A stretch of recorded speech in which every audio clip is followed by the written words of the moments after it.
All right, man. Peace. So, brothers, it's a common fact of life that the more power you have, the more options you have. And the more options you have, the more demands you can make. And Kevin Durant seems to understand that, because when asked the question of what he's going to do after this up-and-coming NBA season comes to an end in regards to his free agency, he states that he's just going to take it year by year. And that's the right approach to take, especially in this current climate where most of the more dominant NBA players have so many options due to their endorsement deals, as well as how much money they're making on the floor. So Kevin Durant, LeBron James, Steph Curry, they can afford to call their own shots if they so wish. There's no need to rush, none at all. So it's going to be very interesting to see what Kevin Durant's decision-making process is going to be once this year comes to an end. Will it be influenced by how the Warriors fare once they get to the finals, assuming that they get there? Of course, they're going to talk about it, and I'm going to chime in. Guys, Kevin Durant addressed his current contract situation with the Warriors and potential free agency next summer, saying that it's just one of those things where you're confident in your skills and taking it year by year. And keeping my options open was the best thing for me. And I think this year it's going to be fun. Exciting year for all of us. I'm looking. What Katie's also saying is, I'm going to keep my options open, meaning Warriors front office, you better fly right. You better watch how you speak to me. You better watch how you treat me. You better make me the priority that I know that I should be and that I am. I thought that Bob Myers, he really made a very huge strategic error in the aftermath of the Warriors winning the championship last year, where during the parade, or right after the parade, when they had the interviews, he started talking reckless about Kevin Durant and how they didn't have to treat him as well as Steph Curry because he was not quote-unquote homegrown. Even though he meant it as a joke, sometimes he and Steve Kerr, they go a little bit too far with the sarcasm. If I was Steph Curry, I would have gotten up, taken the microphone out of Bob Myers' hand and thrown it into the audience, because that was just stupid. Looking forward to just focusing on that, and we'll see what happens after the year. So since joining the Warriors in July of 2016, Durant has only signed one-year contracts that include a player option. Katie says, we'll see, Stephen A., regarding free agency. What does he really mean? Molly Karam, what Kevin Durant really means is just what he said. He said, we'll see. He's going to take it year by year. At this point, he's going to be 30 years old. He's already won a regular season MVP. He's been something like a 4 or 5-time regular season scoring champ. He's won 2 NBA Finals, been back-to-back NBA Finals MVP. He can afford to call the shots. He should enjoy it, because right now he's at the very, very apex of his NBA career. This is when most of your top NBA players reach their apex. Whether it's Michael Jordan, Kobe, LeBron, they all reach their pinnacle at about 29 years old. So that's where he is right now. He should enjoy it. I think he's thinking about leaving Golden State. That's what that means. Well, you're hoping that he's going to leave Golden State. I think that it's obvious that he's thinking about leaving Golden State, because if he were not, he would have signed a multi-year deal. I think that goes without saying. That's why I state that the Golden State front office, they better fly right this year. Steve Kerr better fly right, because they know Kevin Durant has put them on notice right now. Treat me how I feel like I want to be treated, because if you don't, I will leave. And he has a lot of options. But do I think that Kevin Durant is ultimately going to leave? No. But if he does leave, it'll probably be to team up with Kyrie Irving somewhere, either in New York or in Miami. But I think that he's going to end up staying with Golden State. I think that he wants to reap the benefits of moving to that new arena with the team. And I'm pretty sure that not just him, but many other prominent Golden State Warriors are going to be receiving some heavy checks under the table. I would not doubt it at all. Now, is that definitive? No. But Kevin Durant is keeping his options open. Kevin Durant wants to find himself in an ideal situation. Before, the ideal situation was positioning yourself to capture a championship. And let me say this. When I say some pretty heavy checks under the table, I'm not even just talking about from the Golden State Warriors. It could be a few of those tech billionaires in Silicon Valley who may just slip him a check here or there under the table with a wink and a nod. You never know. But look, I do not doubt it at all that many of their more prominent players on the Golden State Warriors are receiving some kickbacks from some sponsors. He's won back-to-back titles along with back-to-back NBA Finals MVPs. If he wins a third consecutive title, and dare I say catches a third consecutive NBA Finals MVP, he may have accomplished all that he expected to accomplish in Golden State. And now the question is, you got them billionaires in Silicon Valley and in San Francisco area and what have you, you're moving into a new arena. Do you want to be a part of that mix? That's why I state those same billionaires will be the ones handing him some money under the table, Stephen A. That's how it works. Recruitment never, ever, ever changes.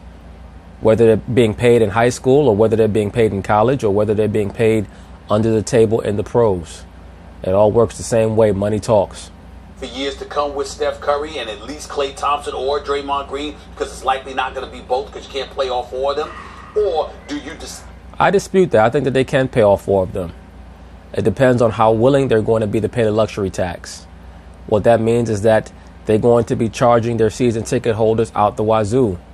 The good news is that the highest cost of living per capita in America is in the Bay Area. So that means what? The highest amount of wealth per capita is in the Bay Area as well. So I believe that Joe Lacob is counting on the notion that he'll be able to charge his season ticket holders an exorbitant amount, and they'll be willing to pay as long as they get that same quality of basketball out there on the court. Decide to take your services elsewhere, to LA, to New York. You just never know right now. So here's the thing with the LA angle. And of course, I've touched on that in the past. As a matter of fact, I was probably the first person to mention that KD may consider going to LA. As I think about it now, for someone who's as self-conscious and as seemingly insecure about how he's perceived by the fans and by the media as Kevin Durant is, I don't know how he would be alleviating any of that pressure, that self-induced pressure on himself, by teaming up with LeBron James. If he does leave, I think that he's going to go either to New York or to Miami, because now he has those 3 titles under his belt. I don't think he's ever going to go back to Oklahoma City. Number one, I don't think that he wants to go back there. Number two, Westbrook would not welcome him back there. I'm pretty sure of that. So if he does leave Golden State, I think those are going to be his 2 options. Either go to New York or go to Miami. Or possibly Boston may package a deal with some of their young wings and try to sign KD in the offseason. Who knows? But certainly if he were to leave Golden State, his first 2 options, in my view, would be New York or Miami or wherever Kyrie would go. I think he wants to team up with Kyrie if he leaves Golden State. Kevin Durant is keeping his options open from everything that I've been told, and I think it's smart. We have debates all the time. Kevin Durant is leaving his options open as far as you've been told. Well, Kevin Durant's leaving his options open in regards to what he's told everybody. So let's not act like you have some inside scoop. But Tom, I'm going to say this again. We talk Anthony Davis, who is a stud, and we know he's real. Kawhi Leonard, the same thing. To me, personally, Kevin Durant is the second best player in the world. Arguably the best player in the world. Arguably. I think he is inching up to LeBron James. It's not the divide that Max tries to give off. And I think this man could easily go down as the greatest scorer in the history of basketball. I don't see that, Stephen A. He just passed 20,000 points last year. He's coming up on age 30. He's not going to get the shot attempts that he got in Oklahoma City. And right now, he's a little bit beyond halfway to Kareem. Do you see a perimeter-oriented offensive player like a Kevin Durant scoring another 19,000 points? I just don't see it. He's a little bit over 20,000. He just passed 20,000 last year. In order for him to catch Kareem, he's going to have to score another 19,000 points over the next 9 years. And I just don't see it. When all is said and done, he is an unstoppable offensive force. So he wants to keep his options open because he wants people talking about him and his greatness as opposed to us constantly ignoring him just because he's number 2 to LeBron's number 1. That's what I think is going on. No shot to be the greatest scorer in the history of the game. That's Michael Jordan. It's not close. He averaged 30 points a game in the hand-checking. I was just talking about... Thank you, Max Kellerman. Thank you, sir. But you know what, man? I would like to say, I wish that I could say that should go without saying, that a shooting guard who shot 50% for his career and averaged 30 points a game over the course of a 15-year career should be considered the greatest scorer of all time. But we know for the sake of hot takes, People like to run on television and talk about how everyone else is going to be the greatest this and the greatest that and the GOAT this and the GOAT that. There are enough GOATs to form a herd now. Everybody's a GOAT now. But thank you, Max Kellerman, for correcting him. About all-time score in terms of the 38,000. Longevity. Right, you mean the most prolific scorer, not the greatest scorer. Because greatness is different from being prolific or the most prolific. The most prolific as of right now is Kareem. But the greatest scorer is Michael Jordan. Because he started. I'm talking about the 38,000 points. And he's there with Kareem and Jordan and all the greatest scorers of all time already. I agree with that. And I also agree with this. Durant is more of a transcendent talent than Kawhi or Anthony Davis. I just don't think he's actually as valuable as them when Kawhi is healthy. Well, it's difficult to make that assertion, Max Kellerman. I mean, here's what we know. We know that the last time KD faced Kawhi in the playoffs, not even on Golden State, on Oklahoma City, they defeated the Spurs. That's a fact. It's also difficult for me to assert that Anthony Davis is more valuable to his team than KD has been to any of his teams, because Anthony Davis has yet to lead his team on a long playoff run like Kevin Durant has done multiple times. Right now, with Anthony Davis, what we're trying to evaluate in regards to his greatness is whether or not he could put a team on his back. Now, people will say, well, Kevin Durant has had Russell Westbrook, he's had Steph Curry. Part of that is true. But still, if Anthony Davis is going to be mentioned amongst those great and elite all-time players, he's going to have to put his team on his back and at least get them to a conference finals.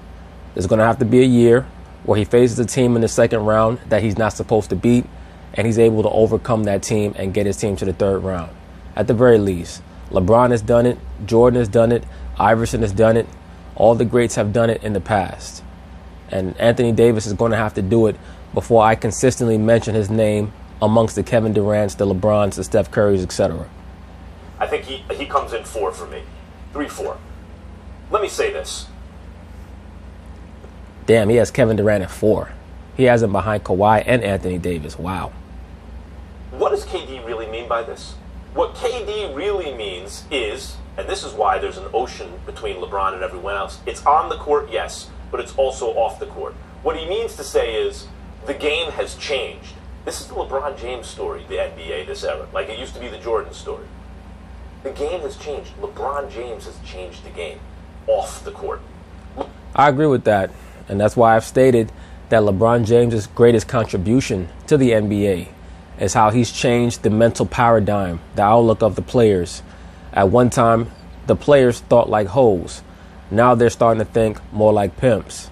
They're starting to understand how to make the system work for them as opposed to being worked by the system. You don't buy into that bullshit media narrative or that bullshit fan narrative about quote-unquote loyalty. You're loyal to your family. That's who you're supposed to be loyal to.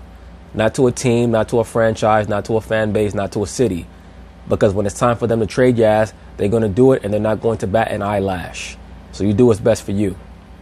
LeBron James, his legacy, as much as it is what he did on the court, was the way he changed labor's relationship to ownership permanently. LeBron James gave players, star players, so much power. And look, I can't say he's the poor man's Kurt Flood, or he's really a rich man's Kurt Flood, if anything, because he didn't risk what Kurt Flood risked in baseball to get free agency, right? But he did take a risk to his reputation, though. He took a lot of slings and arrows when he went to Miami. Well, the main thing with LeBron, the reason why he took so many slings and arrows is because of the way that he went about it. He decided that he was going to make a spectacle of himself. It's almost like somebody deciding that they're going to break up with someone and trying to figure out the least tactful way to do so. Like, it's one thing for you to approach your significant other and say, it's really not working out, and here are the reasons why, so on and so forth, and you do it in a solemn way, in private, as opposed to you bringing your new person with you, have them standing right next to you and saying, you know what, bitch, this ain't gonna work. Bye. Like, of course, the ex is not going to like you anymore. Or her distaste for you is going to be far more exacerbated than it would have been had you chosen a pathway with more tact and respect. So that's the reason why so many people turned on LeBron James, because of the way that he went about it. But he's a megalomaniacal narcissist, LeBron James. There's no doubt in my mind about that. He's beyond being narcissistic. He's megalomaniacal with his narcissism. They're burning him in effigy in Cleveland. But what he did was empower star players. And what KD really means to say here is, because remember, he said, makes financial sense for me to go to year to year. I'd like to sign long-term here eventually. What he's really saying is, I have options. Ding. I don't just have to jump through the hoops that are put before me. I can be the chooser. Not just, once upon a time, Jerry West, the brilliant Jerry West, had to construct dynastic teams, right? Let me say this, is at the point now where many of these more prominent NBA players have so much power that they can basically dictate when they want to be traded. Not only do we have to start giving credit to LeBron James for changing the mental paradigm, we have to start giving credit to Kyrie Irving, because he's the first player that I could think of off the top of my head who demanded a trade, gave his team a list of teams that he wanted to be traded to, and they acquiesced. And that has set a new trend. It's set a new precedent. Now we see Jimmy Butler doing it. So it's going to be interesting to see how the NBA brass responds to this change in thought process from the players, because they are going to have to do something about this. Because if not, how are you going to build a franchise when as soon as your top player starts to develop and feel himself, all of a sudden he wants to start demanding trades? And if he does not get traded, he's going to sit out and all this other stuff. So it'll be very interesting to see what changes are made in the next NBA collective bargaining negotiations. Right? And that's fine if Magic and Kareem and everyone are on the same team. That's fine as long as the GM does it because he wears a suit and tie. But if the players decide to do it, that's terrible. It's collusion. It's a lack of competition. And what KD is saying is things have changed. I can stay here. I can leave. I don't have to tell you what I'm going to do. I have options. Thank you, LeBron James. Yeah, that's what I said. He's exploring his options and he's leaving his options open, and he should. But the reality is again, we talk about LeBron, and off the court, there's no disputing that. All of these guys owe a tremendous debt to LeBron James, just like LeBron James owes a debt to people who have pioneered and came before him. Kobe Bryant, for example, in the conversations that they had in China, during the Olympics and the kind of things that he was talking about. LeBron James has had so much stuff in motion for years. It's all just reaching fruition now. But Now, Stephen A. Smith, how do you know about the conversations that LeBron James had with Kobe Bryant over in Beijing, China, back in 2008, unless Kobe Bryant was telling you? Unless Kobe was trying to take credit for some of the innovations that LeBron James is getting credit for. Maybe Kobe told him, look, you have to figure out how you're going to get out of Cleveland, man. That's why I pinpointed Kobe with the Kyrie situation. Because Kobe is always going to tell other players to leave. But then in public, he tries to take credit for being so loyal to LA when he himself tried to leave 3 different times. He tried to leave in 2000. He tried to leave in 2004, and he tried to leave in 2007. But supposedly, he has this stellar reputation for being so loyal to the franchise, while he's advising all these other players to think about how they're going to depart from a bad situation. But once again, I have no problem with it. Whatever power you have, you should not be scared to use. If it wasn't for Michael Jordan, if it wasn't for Magic Johnson opening doors for them, it wouldn't be a LeBron James Well, you know what, Steve? You have to tell that to LeBron, because every other word, every other sentiment out of his mouth when he's trying to curry favor with the woke Negroes on the internet or with the liberal sports media is trying to juxtapose himself and his alleged social consciousness against Michael Jordan. Well, Michael Jordan is the reason why he can run his mouth like this, because he knows he can fall back on his endorsement deals and he can fall back on the money that he feels like he has in his various bank accounts. And has the nerve to compare himself to Muhammad Ali, who was making far more stark and severe observations about race with no money in the bank. And yet LeBron has the nerve to compare himself to Ali. No, sir, you're a charlatan. And I don't give a damn how many of his fans don't like that. In regards to Michael Jordan, once again, Michael Jordan is the one who created the corporate paradigm that these athletes are following that allows them to make a lot of these quote-unquote controversial societal statements because they know that they have money in the bank. LeBron James says he always sides with Nike. There would be no Nike without Michael Jordan. This level and so on and so forth. So we get that off the court. On the court, everybody acts like you have to be like LeBron to be great. LeBron has never been, nor will ever be, the shooter that Kevin Durant is. From the free throw line, from the field as a perimeter player, etc., etc. He's got that one spot for the three-point line on the right side that he's great When from. you look at... You mean on the left side? On the left side of the three-point line, right at the elbow of the three-point line, LeBron James is very good. But other than that, he's up and down. But LeBron has improved his shooting greatly. Look at LeBron, and he's a physical specimen and clearly dominant and what have you. He is a guy that is cerebral. He knows defenses. He can sit up there and pick apart. He creates mismatches by forcing defenses to switch. He knows what he's doing. Kevin Durant, no one gives him credit for this. He didn't have to pay attention to that. It didn't matter.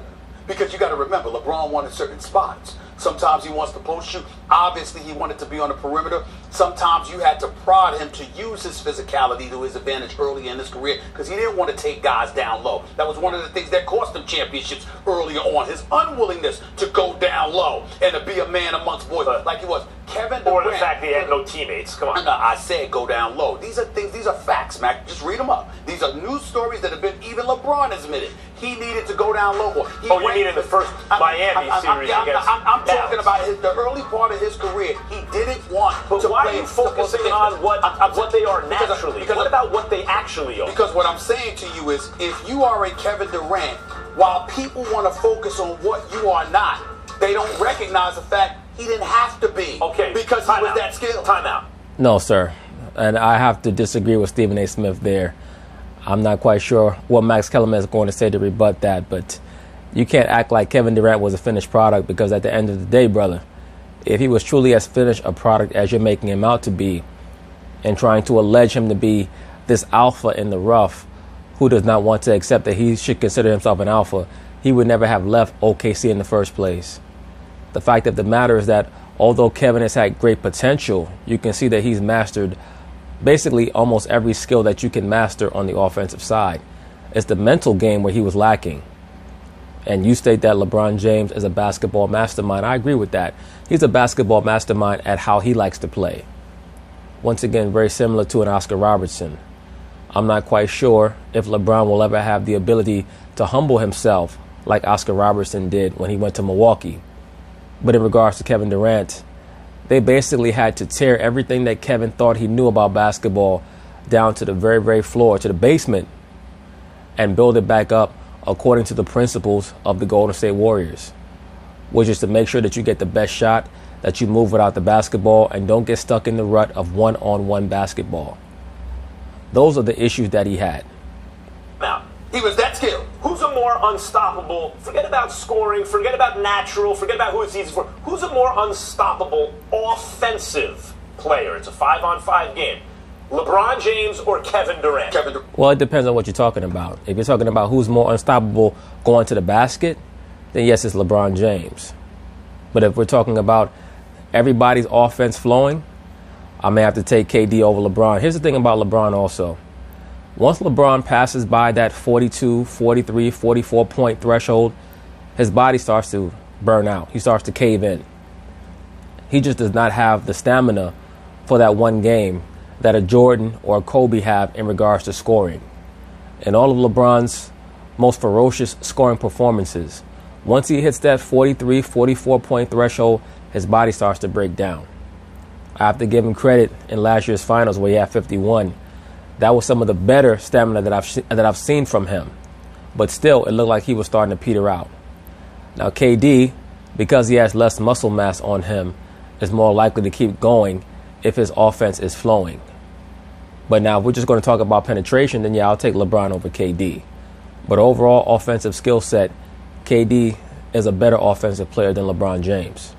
Kevin Durant. Incorrect. Kevin Durant. LeBron James Kevin Durant. is a What are you watching? far more unstoppable What are you watching? offensive Far player. more unstoppable. That's Far a joke. more. That's a joke. Offensive Hey, player. Excuse me, I didn't Not stutter. just shooting, I didn't stutter. not just scoring. I said, you didn't ask me about a jab or a body shot. You asked me about a jump shot. You asked me about basketball. No, Let me tell why you something right is now. that Let me tell you a something right now. Kevin Durant is 6'11", who can pull up from 40. Okay. And beyond that, Kevin Durant is also a very good finisher with either right or left hand. Okay. This brother is on that level. I'm talking about offensively. Now, Kevin, if you want to tell me that LeBron this James, out. from a physical, he's big and he's unstoppable because he can get to the basket anytime he wants to. Ding. Skill. Kevin Durant, 6'11", and he can shoot from three. You're asking me. You're acting like Kevin Durant ain't even in the conversation. LeBron doesn't have the offensive skills that Kevin Durant has. Offense incorrect. Kevin Durant doesn't have. Let me say this. LeBron James has become far more skilled offensively. It's close in regards to their skill set. As a matter of fact, dare I say, LeBron may have a better left hand than Kevin Durant has right now. It's close. But the diversity of KD's offense trumps the diversity of LeBron's offense, just because KD can count on his long-range jumper more than LeBron can. But that's the main difference. In regards to finishing around the basket, LeBron is probably better than KD. But when it comes to free throw shooting, mid-range, long-range, of course that's KD over LeBron. Now, I would say that LeBron is a better post-up player than KD, but LeBron very rarely goes into the post. Doesn't have the offensive skills LeBron has. Oh, my You're God. taking offense to scoring. Offense is much more scoring. Now, Karl Malone was unstoppable going to the basket. What was he, about 260? Right. That's what LeBron is. But he passes like Magic Johnson, and he can shoot from outside. No, sir. LeBron James does not pass like Magic. LeBron James is one of the more overrated passers in the history of the NBA. He's a great passer. But to say he passes like Magic Johnson is the greatest passer in the history of basketball. LeBron James is not even the passer that Larry Bird was. Larry Bird is closer to Magic Johnson in regards to passing than LeBron James is. LeBron is a great passer, though. But is he on the level of a Magic Johnson in regards to passing? Absolutely not. His passing is overrated. He holds the ball so much, it allows him to accumulate assists. But is he a great passer? Yes, he is. But on the level of Magic Johnson? Absolutely not. Not even on the level of Larry Bird. If Larry Bird monopolized the basketball like LeBron James did, he could have averaged 12, 13 assists a game easy. I'm not even talking to you about this no more. It's ignorant. Okay. I'm not even talking to you about it no more. Stephen A., to your, I'm not even talking to you about it. your earlier point, he's won a couple chips now, and I could see him wanting, he took all that criticism for joining a super team, move on, be the man in a big market. Thanks for listening. But anyway, that's basically it on that. We'll see what happens with KD at the end of this season. I do think that his decision-making process is going to be directly correlated with the fate of the Warriors. If they win a championship, I think that he's going to be more likely to think about leaving than if they lose. But we'll see. I mean, it probably is a 50-50 proposition, because I could see him thinking about if they win just as much as if they lose, because just to see if he can continue the trend and do something that no team has done since the Boston Celtics, that is winning 4 straight NBA championships. But anyway, peace.